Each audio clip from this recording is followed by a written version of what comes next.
আমাদের দৈনন্দিন জীবনে সবচেয়ে বেশি খাওয়া খাবার ভাত, আবার কেউ কেউ ভাতের বদলে রুটি বেছে নেন। প্রশ্ন হলো, ভাত ভালো নাকি রুটি? কোনটিতে রয়েছে আসল স্বাস্থ্যগুণ, আর কোনটি খেলে আমাদের শরীরের ক্ষতি কম হবে?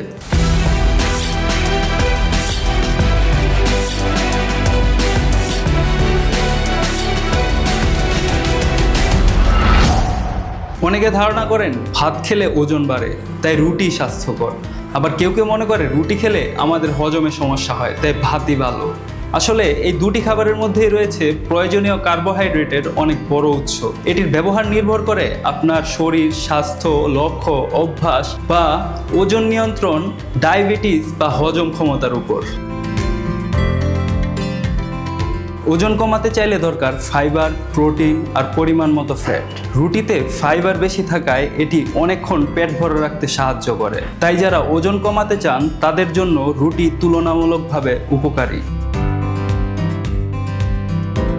যদি আপনার কোষ্ঠকাঠিন্যের সমস্যা থাকে তাহলে রুটি খাওয়া ভালো, কিন্তু যদি বদহজম বা অ্যাসিডিটির সমস্যা থাকে সেক্ষেত্রে ভাতই বেশি সহনশীল। কিন্তু একটা বড় সমস্যা হলো, বাজারে যেসব সাদা চাল পাওয়া যায় তা অতিরিক্ত পলিশড, ফলে চালের মধ্যে থাকা ভিটামিন ও খনিজ উপাদান নষ্ট হয়ে যায়। তাই ভাত খেতে চাইলে বেছে নিন লাল চাল।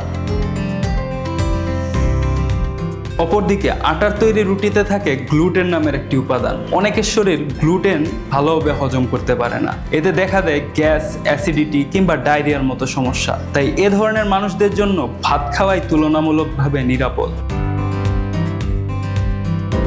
ডায়াবেটিস রোগীরা ভাতের বদলে রুটি খেতে বেশি আগ্রহী হন, কিন্তু বিশেষজ্ঞরা বলছেন কমে থাকা গ্লুটেন হজম হতে অনেক বেশি সময় নেয়, ফলে রক্তে শর্করার মাত্রা দ্রুত বেড়ে যায়।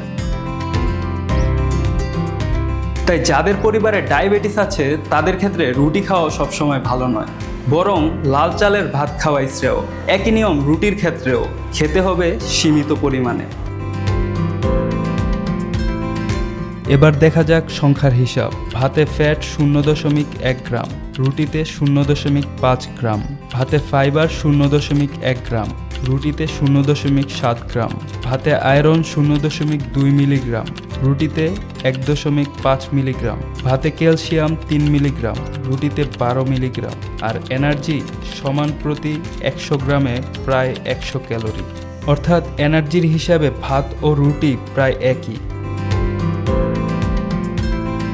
তাহলে কোনটি খাবেন, ভাত নাকি রুটি? এর সরল উত্তর হলো, আপনার প্রয়োজন ও পরিমাণ অনুযায়ী যে কোনোটি খেতে পারেন। ওজন কমাতে চাইলে রুটি খান, আর বদহজম থাকলে ভাত খান।